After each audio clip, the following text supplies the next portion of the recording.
On a communiqué très vite sur les dangers de fuite de données avec ce message un peu simpliste. Si vous n'êtes pas prêt à le poster sur un forum de discussion, ne le postez pas sur ChatGPT. Ne le postez pas sur ChatGPT. Voilà. Un besoin qui va changer la donne. On a l'impression que si déjà on maîtrise les usages de l'IA, on sait dans le process où il peut y avoir l'intérêt d'introduire de l'IA. On a l'impression que déjà ces cas d'usage-là, il y en a déjà pas mal. Et les mettre en œuvre, ça va apporter quand même beaucoup de valeur. La seule raison d'être de l'IA, elle est d'être au service de. Ouais. Et donc si elle n'est pas au service, on a loupé, quoi. On a fait un super programme et ça sert à rien. Bonjour et bienvenue à tous dans ce nouvel épisode du Deep Talk. Aujourd'hui, pour ce nouvel épisode, j'ai le plaisir d'accueillir Maxence Jeunesse. Bonjour Maxence. Bonjour Rémi. Donc, tu es directeur des solutions IA du groupe Covea.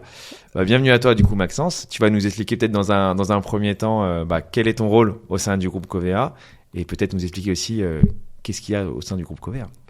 Oui, alors je vais commencer par Covea. Covea, c'est 3 marques, GMF, MMA et MAF, et un réassureur, PartnerRe.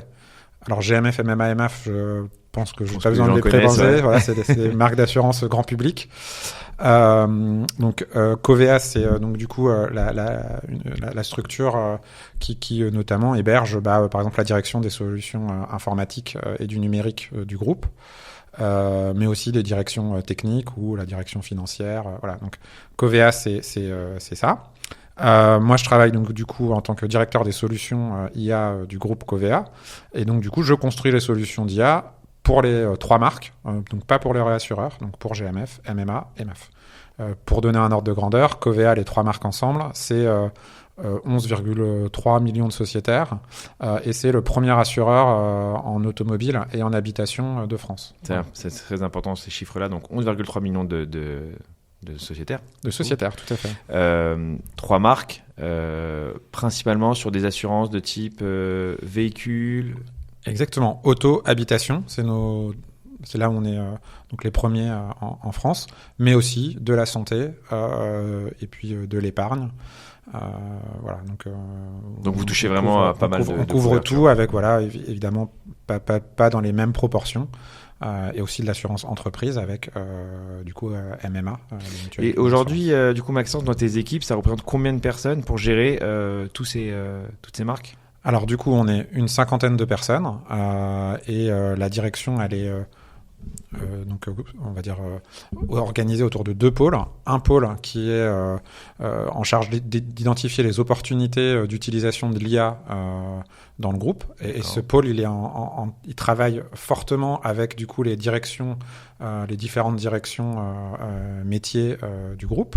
On a un réseau de référents IA qui du coup identifie dans des projets ou qui identifie certains problèmes comme étant des problèmes qui peuvent être résolus par l'IA.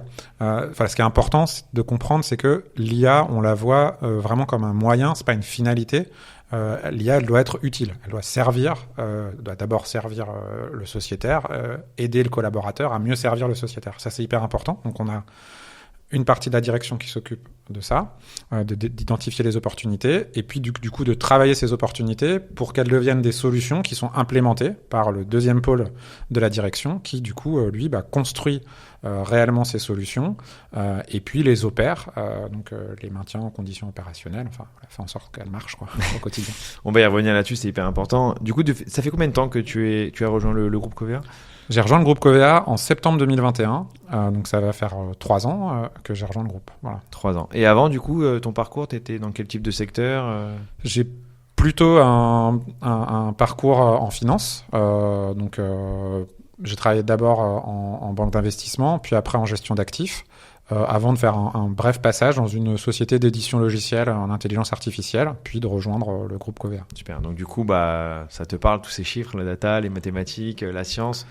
C'est pourquoi je te dis ça, parce qu'aujourd'hui, l'IA, c'est beaucoup de mathématiques, beaucoup de probabilités. Et c'est vrai que pour le commun des mortels, aujourd'hui, on se rend pas compte, mais l'IA, ça fait des années que ça existe. Et aujourd'hui, les gens parlent de ChatGPT, parlent de l'IA générative, mais pour toi, c'est pas nouveau. Alors non, c'est pas nouveau. Moi, c'est vrai que j'ai ce terme IA, il me gêne vachement parce qu'il est très pompeux. Il contient le mot intelligence. Et déjà, juste ce mot-là, il est tellement compliqué à définir qu'il me gênait beaucoup. Alors aujourd'hui, je l'accepte mieux parce que c'est devenu finalement un terme employé par beaucoup de gens et dont on comprend l'intérêt, c'est d'être assez large et de rassembler finalement cette espèce d'approche statistique de l'informatique, on va dire ça comme ça, qu'on met derrière le vocable IA. Mais ce qui est intéressant avec le terme aussi, c'est que si on repense à son origine, il était dès le départ pensé par John McCarthy comme un terme chapeau. C'est un terme qui regroupait finalement plusieurs domaines de recherche, des mathématiques appliquées autour des jeux de stratégie ou de la traduction automatique. Enfin voilà, des choses qui sont pas totalement immédiatement connectées, mais dont finalement les maths derrière, les mathématiques appliquées se rejoignent. Et donc c'est ça qui est intéressant, c'est que c'est un terme chapeau et il faut pas oublier ça, c'est un terme chapeau, quoi. Voilà. Très intéressant. On reviendra sur le jeu d'échecs, le fameux jeu d'échecs, les traductions automatiques. Comment la data est organisée au sein d'un groupe aussi décentralisé, du coup, parce qu'il y a plusieurs marques. Tu parlais tout à l'heure que tu étais au central, que tu gérais l'ensemble des projets. Comment vous êtes pour organiser? Comment vous faites pour faire remonter les informations, pour donner les guidelines? Alors, c'est la data. Ça fait longtemps qu'on a un programme data, et donc moi je suis en charge des solutions IA du groupe, pas des solutions data. J'ai un collègue qui s'occupe plus de l'aspect data, et puis il y a une direction data digital IA. Donc ce qu'il faut comprendre, c'est qu'effectivement il y a à la fois une logique centralisée avec la data gouvernance qui est plutôt portée en centrale, et puis ensuite un data office, donc un ensemble de personnes référentes au sein des différentes marques, métiers et marchés du groupe qui ont pour responsabilité de s'assurer que la gouvernance de la donnée est bien prise en compte. Donc ça c'est quand même, ça fait un certain temps, et on a du coup une CDO qui a cette responsabilité d'animer la gouvernance de la donnée et donc son cycle de vie, etc. Pourquoi je te pose cette question? Parce qu'aujourd'hui on parle beaucoup d'IA, mais c'est vrai qu'on ne peut pas faire des IA de qualité si on n'a pas des données de qualité, et l'organisation de l'IA, la gouvernance de la data, tu en parlais, c'est des sujets qui sont primordiaux et sur lesquels les directions de la data ont mis le paquet depuis quelques mois maintenant, quelques années j'ai envie de dire, sur cette organisation et comment bien spécifier les données, organiser les données et bien les proposer pour avoir des solutions IA qui sont intéressantes. Tout à fait. Donc on a, ça fait un certain temps qu'on a travaillé sur ce sujet. On a du coup une logique de data cataloging qui permet donc de s'y retrouver un petit peu dans ces données.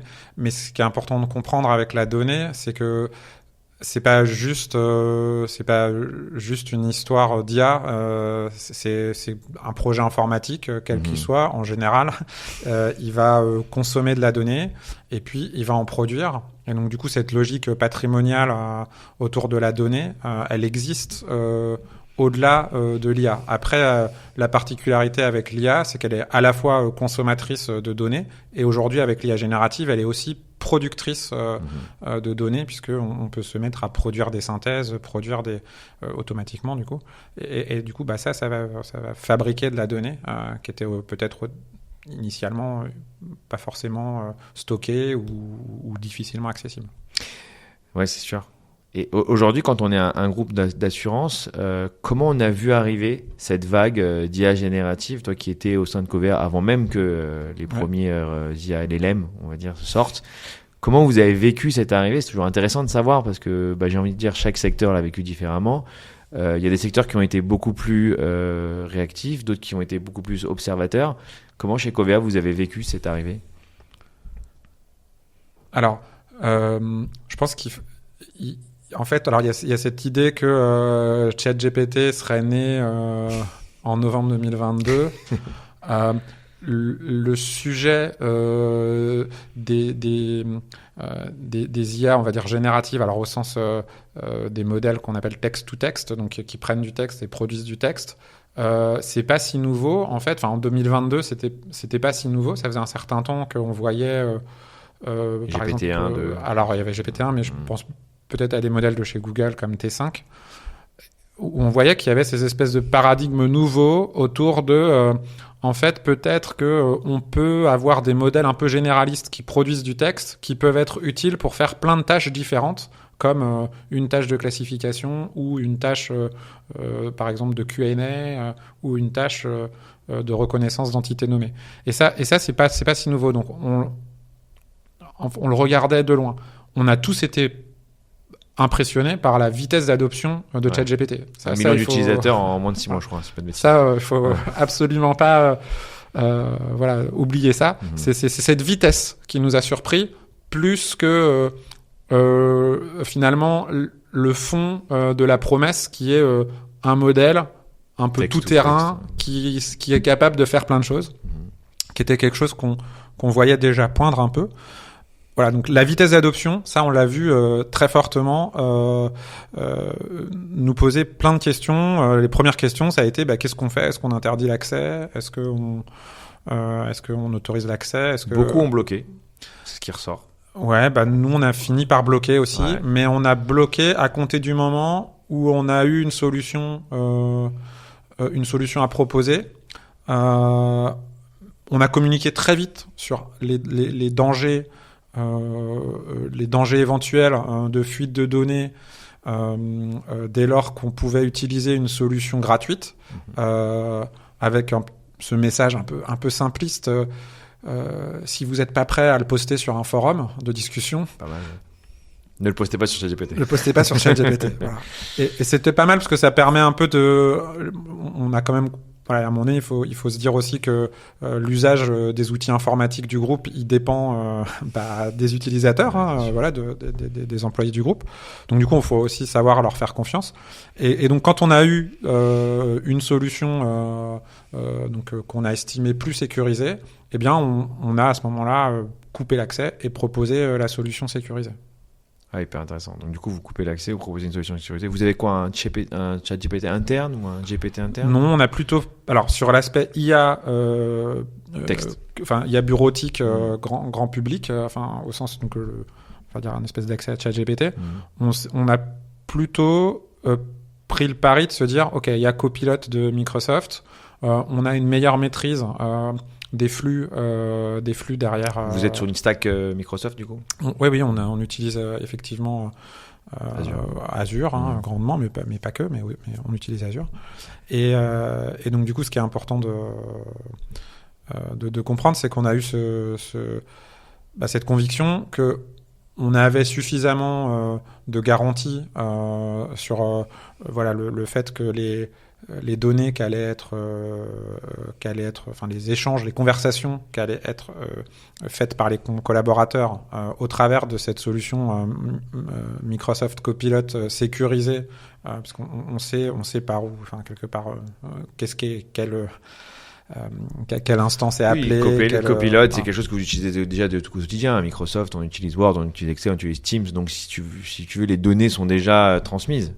En quelque sorte. Dans un cloud, en tout cas. Voilà, donc c'est ça. Donc, ce que je veux dire, c'est qu'on avait une plus grande compréhension et une plus grande confiance dans cette solution. Et c'est pour ça qu'on a plutôt, du coup, on est plutôt parti sur cette approche-là.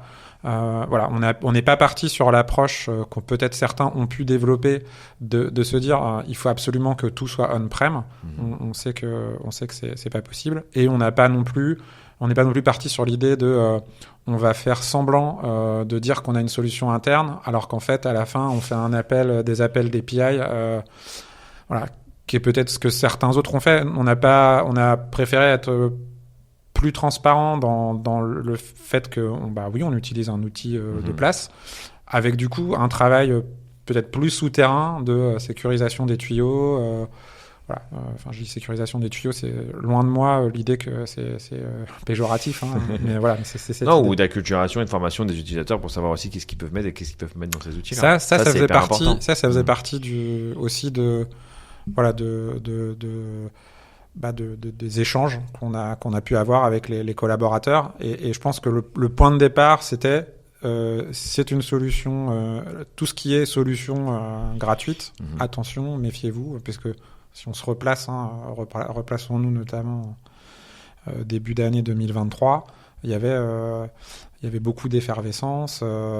Et puis, tout le monde voulait montrer qu'il pouvait aussi être proposé de l'IA générative. Donc on a plutôt adopté cette approche de on va s'appuyer sur finalement la solution Microsoft qui était en déploiement, déployée chez nous, quoi. Ah, je vois très bien. Du coup, si on reprend un peu la genèse des cas d'usage, au début, tu parlais de 2023, milieu 2023, fin 2023, tout le monde commençait à dire j'ai 200 cas d'usage, 300 cas d'usage. Ça, c'est un peu la course au nombre de cas d'usage dans l'entreprise. Là, la hype est un peu retombée. On se rend compte qu'au final, en tout cas, ça c'est moi qui le pense, les cas d'usage sont peut-être un peu moins IA générative, mais aussi beaucoup IA. Aujourd'hui, dans les cas d'usage que vous avez chez Covea, est-ce qu'il y a quelques cas d'usage sur lesquels tu peux nous citer qui sont à forte valeur ajoutée, qui ont un bon ROI, qui sont des cas d'usage d'IA générative que tu as mis en place ou d'IA? Oui, on a des exemples, on a des flagships dont on peut parler. Mais avant, je vais commenter cette espèce de course à l'échalote qu'il y a eu.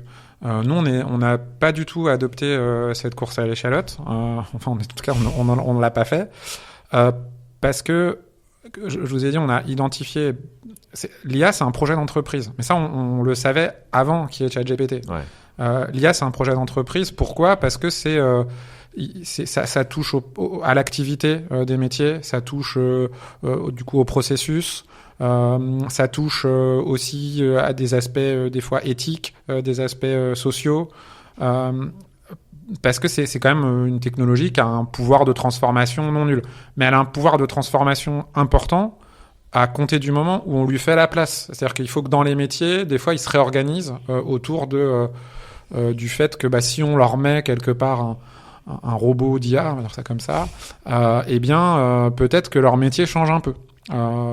Un exemple, pour donner un exemple, par exemple concret, j'implémente un outil de lecture automatique de documents. En fait, qu'est-ce que je fais ? Je déplace le collaborateur d'un rôle d'exécutant. Au départ, il était plutôt dans entrer l'information contenue dans le document, de l'entrée dans le système d'information. Je le fais passer de ce rôle-là d'exécutant à plutôt un rôle de je valide ce que l'IA a pré-rempli. Donc il change de rôle. C'est important de comprendre que il faut le faire avec lui. Il faut qu'il comprenne que l'IA, elle va pas. Il faut pas qu'il parte du principe que, par exemple, ça va marcher à tous les coups. Donc on préfère plutôt être dans une logique. Si c'est des données très critiques, il faut plutôt être dans une logique où il doit devenir valideur quelque part du là. Donc il change un peu de rôle. Donc ça c'est important. C'est pour ça que c'est un projet d'entreprise. Premièrement. Alors ensuite sur un cas d'usage concret, je vais en donner un que je trouve assez intéressant parce que il illustre bien l'idée qu'on veut mettre, nous, l'IA au service de. Donc l'IA, elle est utile. Elle n'est pas là pour briller. Moins on la voit, et presque mieux c'est. Parce que ce qu'on veut, c'est mieux servir le sociétaire et aider le collaborateur à pouvoir mieux servir le sociétaire. Donc l'exemple que je vais prendre, c'est celui de l'expertise salariée MAF. Donc on a, dans un dossier d'assurance, donc, à certains moments, la nécessité de faire intervenir un expert de chez nous qui va venir expertiser. Voilà. Donc, on a tous eu ce cas-là. Ça peut être parce que il y a plein de raisons pour lesquelles il peut y avoir un expert, parce que je sais pas, c'est est dans une c'est le voisin du dessus, vous êtes le voisin du dessus qui avait inondé le voisin d'en dessous, et du coup peut-être que comme c'est le voisin du dessus qui va payer, peut-être que l'expert va venir vérifier que les travaux qui vont devoir être remboursés pour le voisin du dessous, ils sont correctement évalués. Donc il y a plein de raisons. Il y a des fois aussi il y a une nécessité d'expertise contradictoire. Bref. Donc je vais pas rentrer dans tous ces détails. Ce que je veux juste dire, c'est que l'expert, pourquoi je parle de ça, c'est que on perçoit tout de suite que l'expert il arrive et au moment où il arrive, le dossier il a une vie. Il existe depuis un certain temps. Il y a eu un certain nombre d'intervenants. Divers et variés. Le client, il a lui eu peut-être 2, 3, 4, 5 intervenants qui sont déjà intervenus sur le dossier. Donc au moment où l'expert il arrive, il s'est déjà passé plein de choses, et là on va lui demander de prendre le dossier, de comprendre ce que le client finalement les spécificités du client, comprendre les spécificités du dossier, etc., etc. Et donc, qu'est-ce qu'on a fait ? On a utilisé l'IA pour finalement aller synthétiser les informations contenues dans différents systèmes d'information, avec du coup, comme il y a plein d'intervenants, ils n'ont pas tous toujours la même manière de s'exprimer sur le dossier, etc. Donc, pour essayer de arriver avec, enfin, c'est pas pour essayer, c'est pour produire un brief, un petit brief. Donc, à la fin, le conseiller se retrouve avec juste un petit brief, donc un PDF, une page, qui a un brief qui décrit la situation du dossier tel qu'on a pu la résumer en allant chercher l'information. Et en quoi ça, c'est absolument génial. C'est que, on change le processus. Avant, le conseiller, il prenait le dossier et la première chose qu'il fait, c'est qu'il devait aller chercher l'information.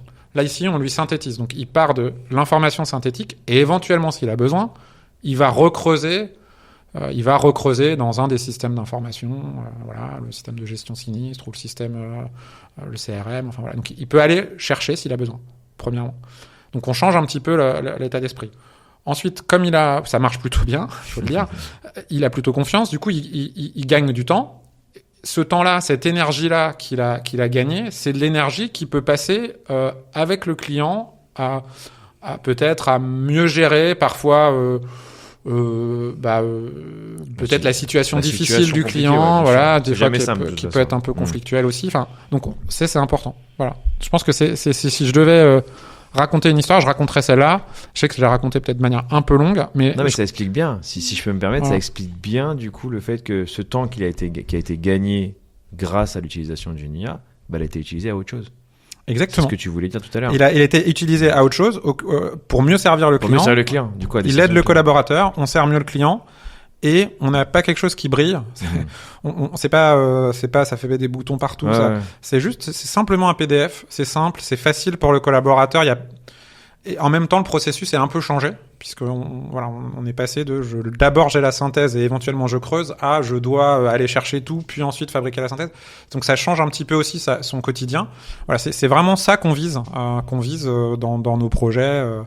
Voilà. Ça, c'est un cas d'usage pour les collaborateurs en interne. Est-ce que vous avez aussi des cas d'usage pour les utilisateurs finaux ? Donc les clients, nos clients, nos sociétaires. Oui, bien sûr. Vous avez des cas, on parle du chatbot souvent qui revient. Voilà, par exemple, on a, on va dire un standardiste virtuel qui du coup, à partir de l'expression d'un besoin en langage naturel, oriente le client vers le bon service. Donc ça, c'est un vrai intérêt pour le client. On observe une diminution de mémoire, il me semble que c'est de l'ordre de 30 secondes par rapport à un SVI en langage naturel. Et du coup, moins d'entrée sur un SVI. SVI, pour les auditeurs, c'est le centre d'appel. Hein. Le SVI, c'est le serveur vocal interactif. Voilà. Vous savez, c'est taper 1, taper 2, etc., taper 12. Voilà. Donc, du coup, ça... T'as fait 12, c'est qu'il y a beaucoup d'options. Voilà. Donc ce serveur vocal interactif, en fait, il conduit à des durées finalement d'appel plus longues parce que le client doit attendre, il doit passer toutes ces étapes. Donc là, on réduit le temps de mise en relation. Alors, il me semble que c'est de mémoire de l'ordre de 30 secondes. Le temps de mise en relation du client avec le conseiller, et on évite aussi derrière des transferts d'appels. De service à service. De service à service, parce que on évite le client qui excédé finit par appuyer sur 1 en se disant qu'à un moment donné il y a bien quelqu'un qui va lui répondre. Il y a bien quelqu'un qui va lui répondre. Voilà. Ouais, je vois très bien. Ok, super intéressant. Bon, ça nous fait 2 beaux cas d'usage. Oui. Du coup, j'imagine qu'il y a encore plein d'autres cas d'usage. Tout à fait. Pour revenir sur l'IA générative, est-ce que du coup, ces cas d'usage-là sont principalement en IA, donc avec un peu de langage naturel.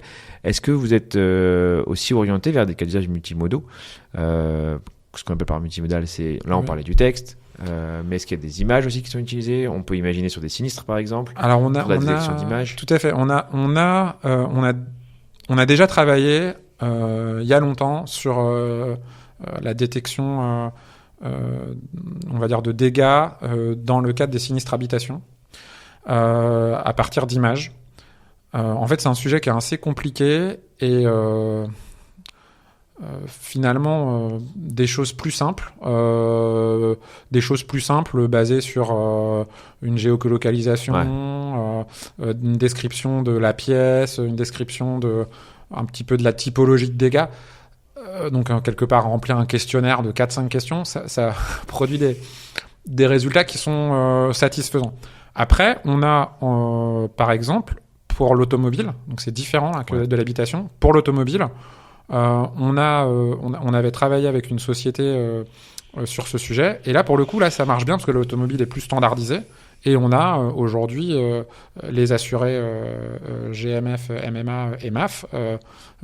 Voilà, dans le cadre d'un sinistre automobile, effectivement, ils peuvent soumettre uploader des photos, uploader des photos, et du coup, ça permet derrière une prise en charge plus rapide vers un garage. Voilà, donc ça accélère le processus de prise en charge d'un sinistre automobile. Voilà. Ok, donc deux exemples. Commencer à regarder aussi ces fonctions-là. On parle beaucoup aussi d'agents IA, c'est des sujets qui doivent te parler, je pense. Bien sûr. Oui. Qu'est-ce que tu en penses ? Est-ce que c'est des sujets, alors c'est un peu trop jeune encore pour les mettre en production ? Peut-être qu'il y a des POC sur ces sujets-là chez vous ?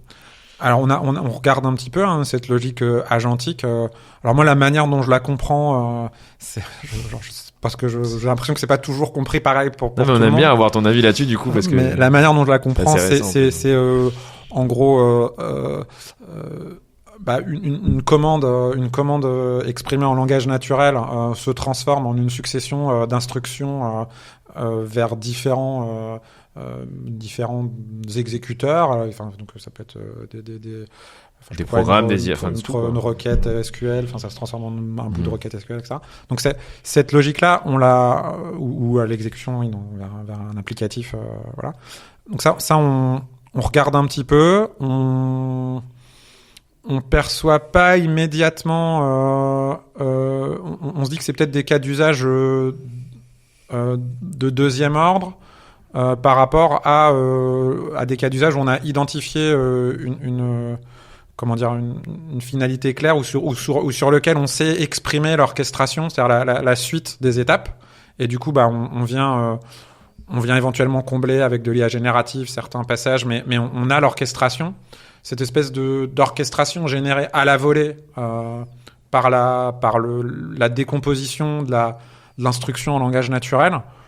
On la perçoit pas immédiatement comme un besoin, un besoin qui va changer la donne. On a l'impression que si déjà on maîtrise les usages de l'IA, où on sait, où on connaît le process, et on sait dans le process où il peut y avoir l'intérêt d'introduire de l'IA. On a l'impression que déjà ces cas d'usage-là, il y en a déjà pas mal.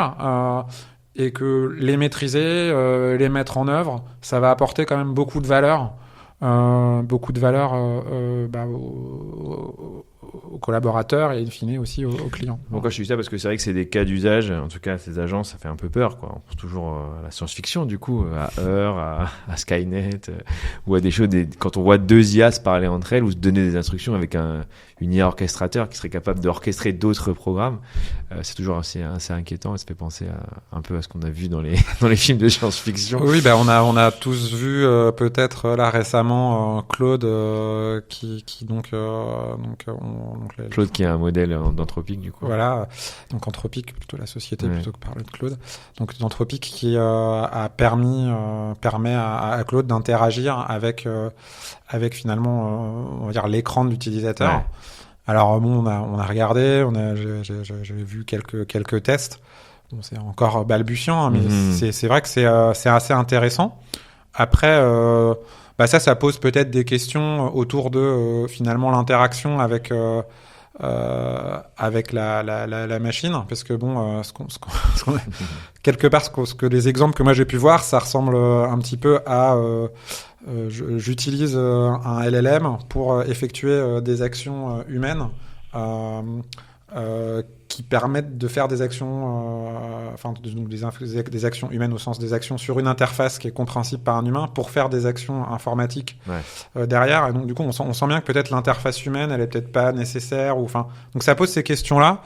Mais pour moi, ces questions-là, elles existaient aussi déjà un petit peu avec les RPA. C'est-à-dire que on construit un programme qui simule. Alors là, c'est construit, hein, c'est-à-dire que le RPA, on a codé le fait de cliquer sur c'est un peu la différence avec l'IA générative, c'est qu'on ne sait pas où est-ce qu'elle va cliquer.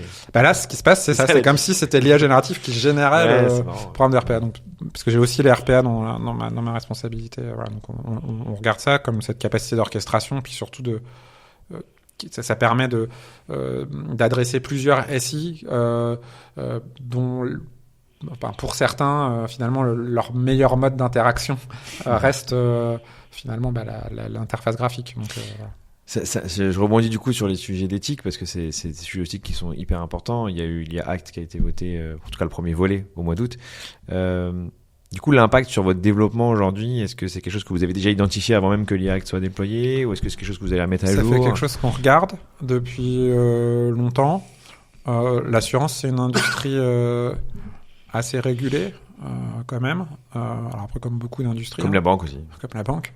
Donc, on a des fonctions conformité qui sont présentes, qui surveillent tout ça. Donc, on avait ça dans le viseur. Et du coup, pour nous, là, de manière plus immédiate, ce qu'on voit, c'est que ça change pas grand-chose. On avait déjà, de façon, avec la RGPD, besoin d'instruire la finalité des usages data.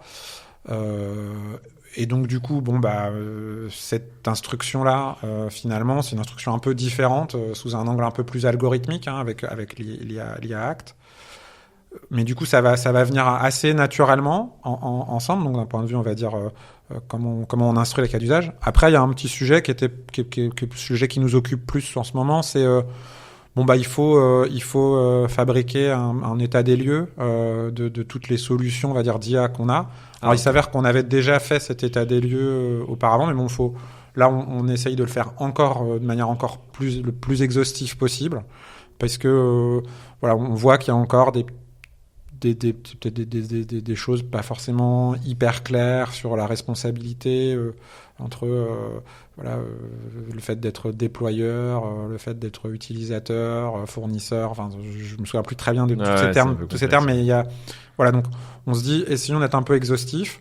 Donc là, on mène ce travail. Comme on a des référents IA dans les marques, métiers, marchés en charge d'identifier les opportunités, on s'appuie naturellement sur eux pour s'assurer qu'on loupe pas l'usage de l'IA dans une solution qui aurait pu être peut-être pas totalement construite par nous, voire même pas du tout construite par nous, comme je sais pas, on pourrait imaginer un studio de communication, un studio de communication digitale qui finalement utiliserait de l'IA, et puis il s'avère que peut-être pas une IA terrible, ou une IA qui serait qui respecterait peut-être pas des contraintes autour de, je sais pas quoi, de la propriété intellectuelle. Enfin, j'en sais rien, je dis n'importe quoi. Ouais, c'est tout ce qui est en fait qui n'est pas directement chez vous, quoi. Ce qui n'est pas directement chez vous, là, vous avez un peu moins la main. Quand c'est chez vous, vous avez la main, vous savez où vous Parce qu'on a construit, on sait ce qu'on a construit.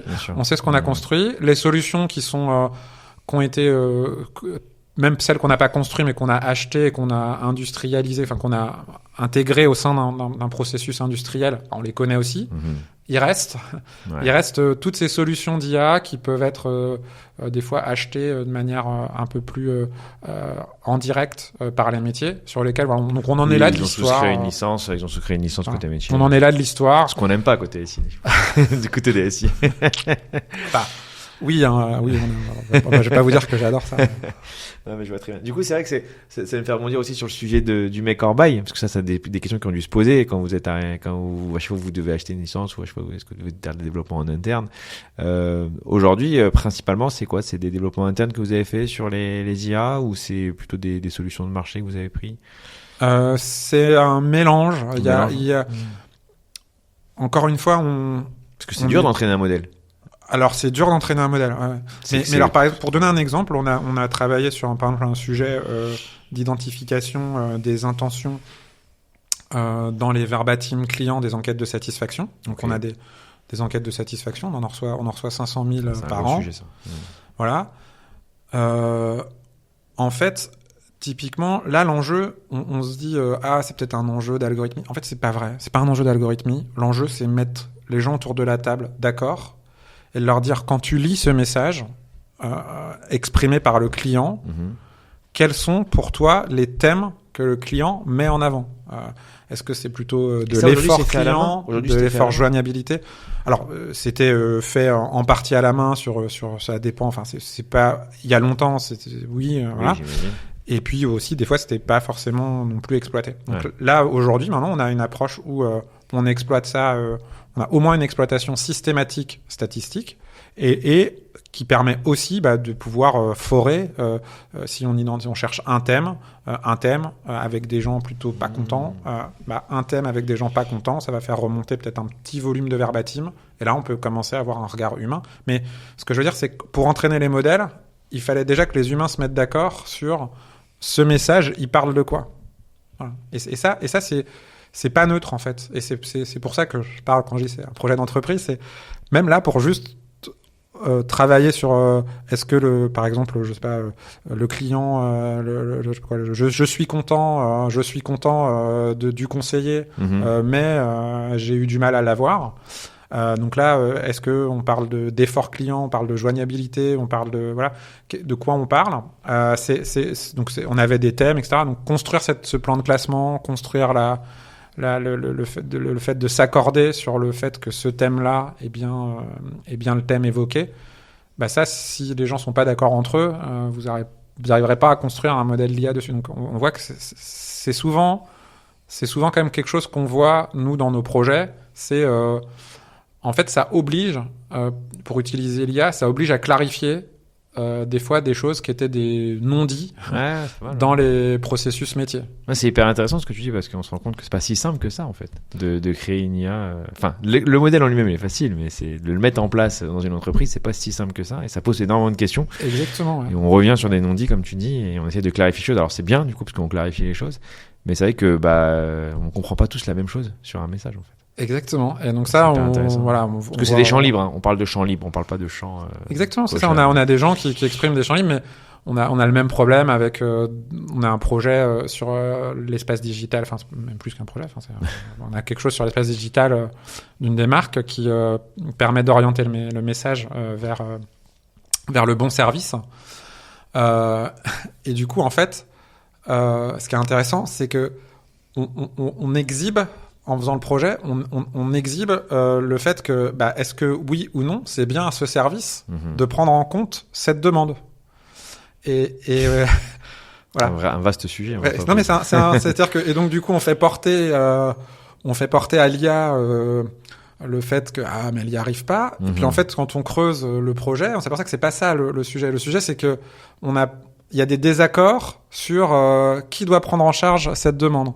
Voilà, donc ça sert aussi à ça.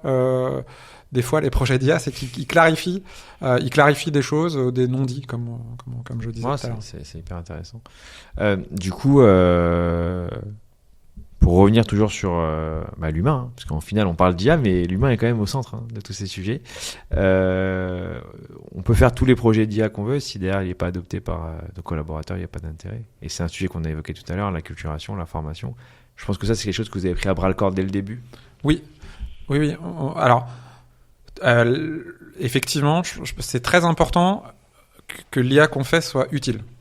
Je pense que c'est fondamentalement, on fait pas de l'IA pour faire de l'IA. On a l'ambition d'aider le collaborateur pour mieux servir le sociétaire. On a l'ambition de mieux servir le sociétaire. De là, on en déduit qu'une solution d'IA va apporter de la valeur.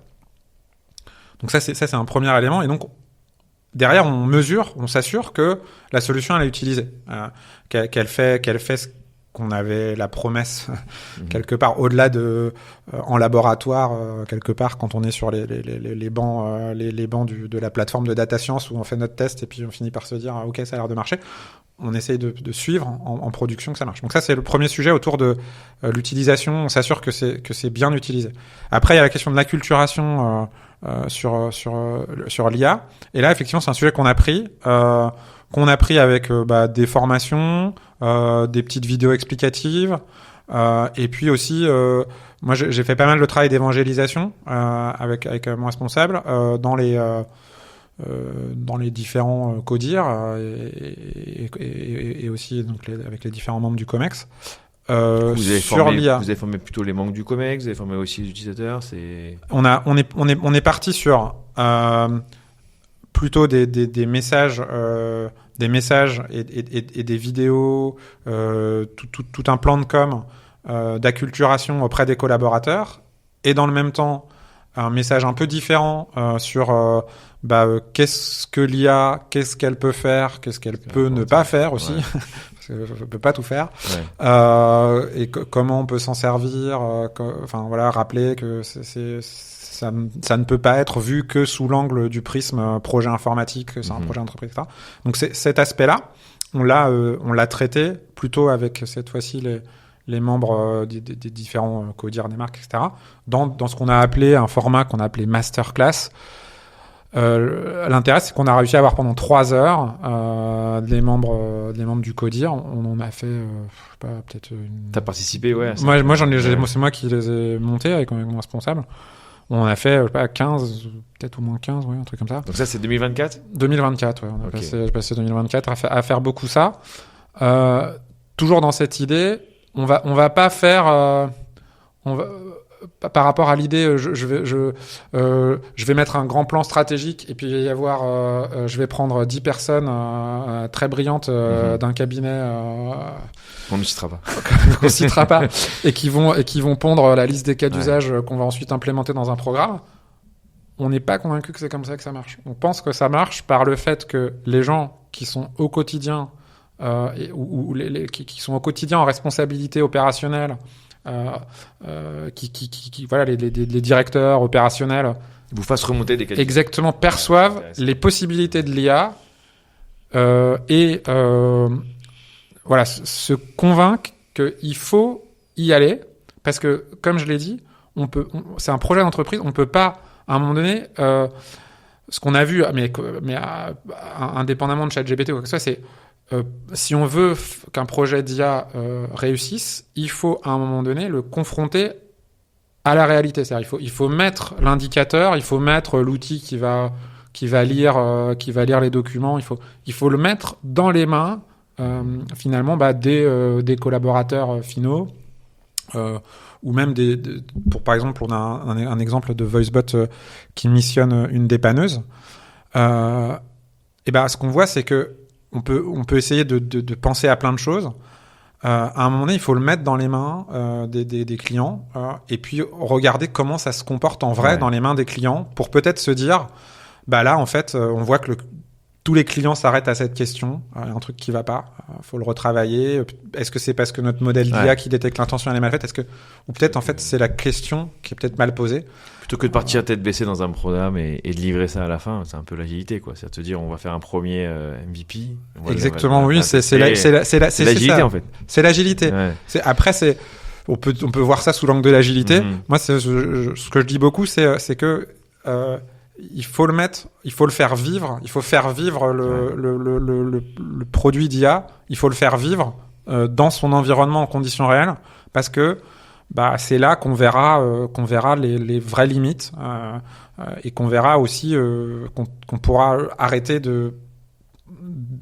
ces discussions que je trouve géniales où il y a toujours quelqu'un autour de la table qui sait ce que le client sait ce que le client veut, sait ce que le client pense. Voilà, je pense qu'à un moment donné, il faut sortir de ça, et le meilleur moyen de sortir de ça, auprès des clients, c'est de le tester auprès des clients, auprès des collaborateurs, de le tester en vrai. Ouais. Non, c'est intéressant, c'est un peu une corrélation qu'on peut faire aussi avec les startups aujourd'hui, parce qu'on voit énormément de startups se monter tous les jours autour de l'IA, mais on ne sait pas derrière si le produit qu'ils proposent, il est vraiment market fit. Est-ce que c'est vraiment ça que les clients ont besoin? Est-ce que c'est vraiment un produit qui va faire évoluer les choses? Et je dis toujours aux environnements que je rencontre, aux start-upers que je rencontre, leur dire, mais faites tester vos produits auprès des utilisateurs, regardez si vraiment ils en ont besoin ou pas. Testez le marché, en fait.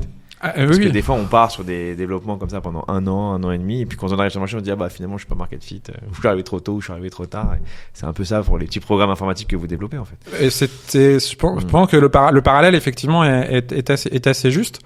C'est à un moment donné, la seule raison d'être de l'IA, elle est d'être au service de. Ouais. Et donc, si elle n'est pas au service, on a loupé, quoi. On a fait un super programme et ça sert à rien. Bon, bah, génial. Écoute, on avance un peu plus dans ce podcast. C'est vrai qu'on aime bien parler aussi de tes équipes et de ce que tu recherches dans tes équipes et comment tu t'entoures d'experts pour pouvoir faire fonctionner tout ça. Est-ce qu'aujourd'hui, si tu dois dire à nos auditeurs, voilà, je cherche mon prochain collaborateur au sein de Covea, ça serait quoi les premières qualités que tu rechercherais? La première qualité, je pense que c'est d'être curieux. Ouais. Voilà, je dirais que c'est vraiment ça le sujet. Ensuite, forcément, quelqu'un donc, avec la curiosité, il y a souvent l'ouverture d'esprit qui vient, ouvert. L'honnêteté, je pense que c'est hyper important aussi. Il faut aussi se dire des fois, notre projet marche pas ou ça va pas, ou le modèle est pas bon. Enfin voilà. Donc ça, ce serait des qualités et puis bien sûr évidemment compréhension. Oui, l'aspect technique, l'aspect technique, c'est voilà, les hard skills, on va dire, ça voilà. C'est le must-have. Exactement, les hard skills, c'est le must-have, tout à fait. Voilà, je pense que voilà, on s'attend aujourd'hui à ce que les collaborateurs ils aient compris que c'est à la fois des maths et aussi de l'ingénierie logicielle, que c'est cette spécificité-là, c'est cette rencontre-là du fait de oui, c'est du code, c'est utiliser Git, c'est faire des pull requests, mais c'est aussi à un moment donné poser sur quelques lignes. Finalement, qu'est-ce qu'on résout comme problème? C'est quoi la bonne métrique? Comment on calcule notre bonne métrique d'évaluation? Comment on formule le problème? Donc c'est cette rencontre-là. Donc ça, oui, ça bien sûr que je l'attends d'un collaborateur, mais comme on l'a dit, c'est un must-have. Voilà. Et du coup, comment tu vois l'année? Là, on enregistre et on est fin d'année, du coup.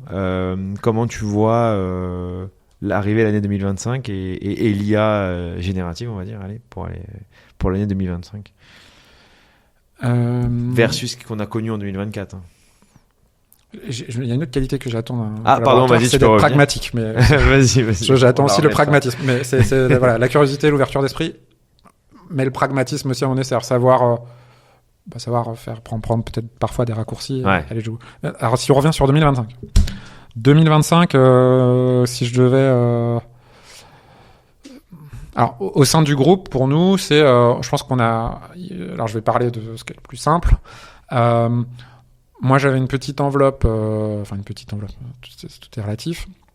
J'avais une enveloppe donc dédiée à l'accélération de l'IA, sur laquelle du coup je pouvais chercher à construire des socles pour du coup servir des cas d'usage dans les marques. Donc cette petite enveloppe, elle va augmenter de 25%. C'est pas rien, ça va représenter à peu près 2 500 000 euros. Donc c'est quand même pour moi un budget sur lequel je peux construire des accélérateurs, construire des choses qui vont être un peu en avance par rapport aux besoins métiers qui des fois s'expriment, mettent un peu plus de temps à s'exprimer. Ça nous permet de construire des preuves de concept technologique, mais aussi des fois il y a des socles communs à construire pour accueillir les usages, je sais pas quoi, une logique d'API management, des choses comme ça. Donc du coup pour moi 2025 c'est ça, le groupe voit qu'on arrive à peu près à maîtriser les cas d'usage qu'on met en place. Il me fait confiance, il me donne un petit peu plus de budget pour continuer. Donc l'accélération du coup sur ces cas d'usage. Voilà, l'accélération des cas d'usage d'IA dans le groupe. La mise en production du coup. Plus de mise en production, un peu moins de POC. Alors, on n'en faisait pas tant que ça d'époque, finalement. C'était un peu ce qu'on entendait, 2023. Ouais, c'est ça. On n'en fait pas tant que ça parce que, comme je vous ai dit, on a tellement à cœur l'idée que l'IA doit être utile. Ouais. C'est vraiment, on est foncièrement ancré dans ce pragmatisme-là. C'est l'IA est utile. Que du coup, on n'est pas là-dedans. C'est plus le passage à l'échelle dans le fait que, donc oui, plus de peut-être de mise en production au sens, les projets coûtent moins cher, quoi. Voilà. Ouais. On est plus dans cette logique-là. Après, qu'est-ce que je vois sur le marché? Je pense qu'il va y avoir plein de gens qui vont dire oui, l'IA répond pas aux promesses. Au final, c'était pas si bien que ça. Exactement. et je pense en fait que c'est parce que c'est des gens qui avaient pas regardé vraiment ce que ça faisait. Ouais. Voilà. parce que pour moi, il y a pas vraiment, enfin, moi, je vois pas de décalage entre ce que ça fait et ce que j'avais compris de ce que je pouvais en faire. C'est-à-dire que on avait un peu près saisi au sein du groupe qu'il y avait un ensemble de limites. Il n'y a pas eu d'euphorie, quoi. Il y a pas eu d'euphorie, non. Non, il n'y a pas eu d'euphorie. Donc il n'y aura pas d'hiver de l'IA, du coup. Voilà, on n'est pas, chez vous, en tout cas. Pas chez nous. Non, on n'est pas dans cette logique-là. On a tellement à cœur de se dire, faisons des choses utiles. Et puis il y a des fois où il y a des projets qui commencent et puis on les travaille et puis on se dit qu'à la fin, en fait, c'est pas la peine de faire de l'IA. Au sens où on attrape 95% des cas avec 3 règles déterministes.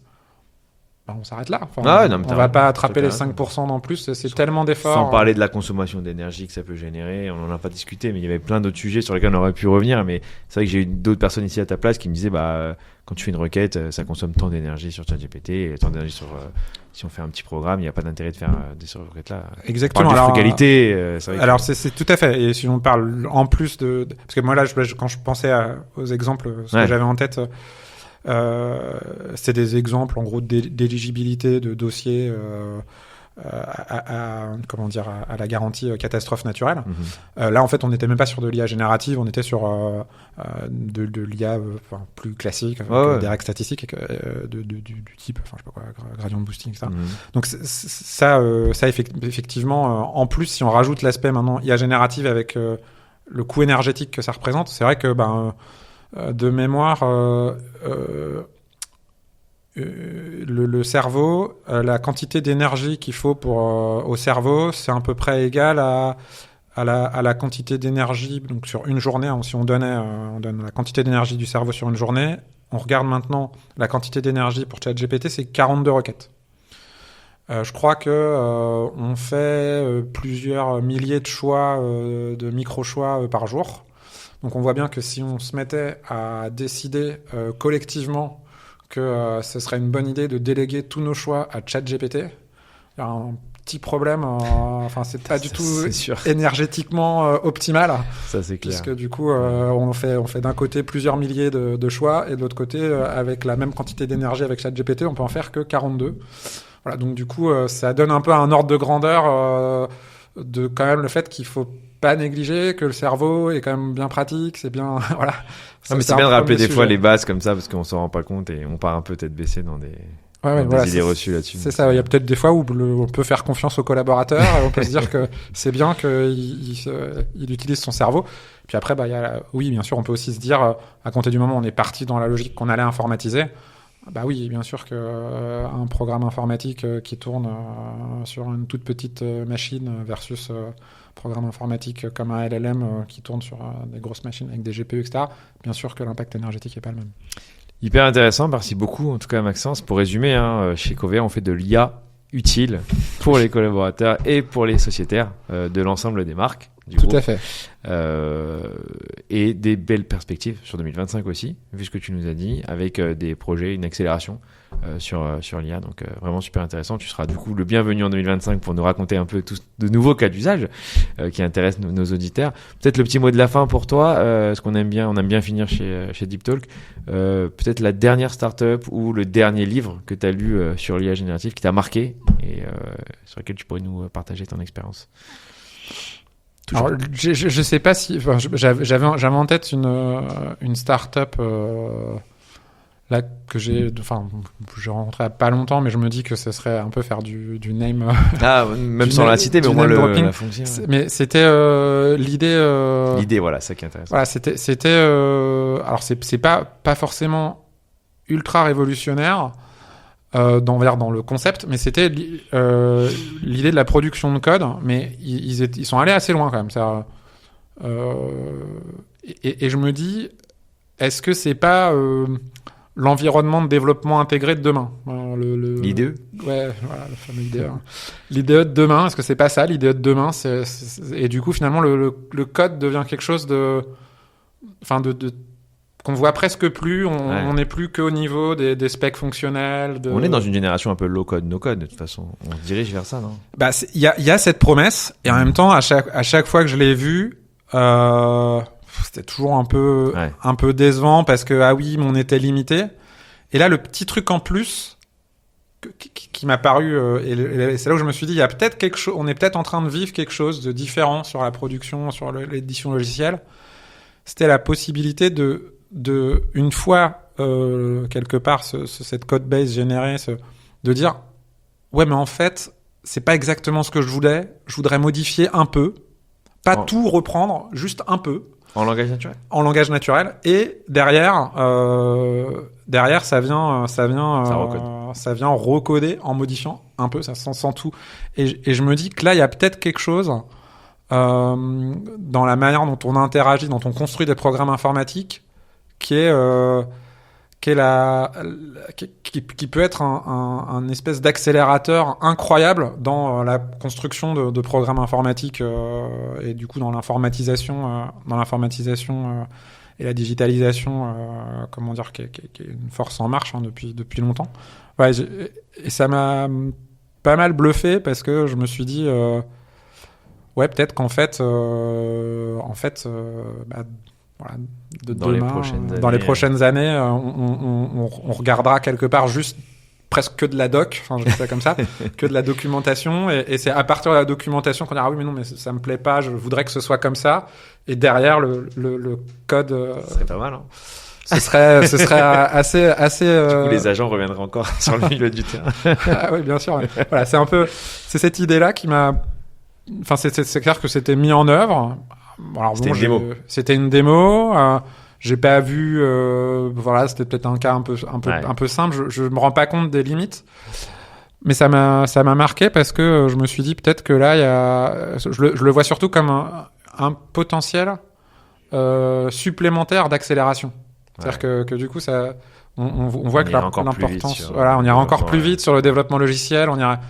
Et je me dis si ça rajouterait encore à cet effet exponentiel, parce qu'aujourd'hui, enfin, clairement, hein, c'est la diminution. Enfin, je vais pas le refaire, mais la diminution du coût de compute, la diminution, enfin, le fait d'avoir accès à beaucoup de données, les progrès algorithmiques, etc. C'est tout ça toute cette combinaison là qui rend l'IA aussi impressionnante aujourd'hui. Et puis si à ça on rajoute en plus une capacité de développement logiciel accélérée, je me dis que on a sûrement des choses extraordinaires dans les années à venir. Génial. Bah, écoute, merci beaucoup. Tu nous as donné envie d'aller voir ce que c'est, du coup. Merci beaucoup, Maxence. Merci beaucoup à tous de nous avoir écoutés. N'hésitez pas à vous abonner sur le petit bouton en bas à droite si vous avez aimé cet épisode, et à la cloche pour être au courant des dernières sorties. Merci encore. Merci Rémi. Au revoir.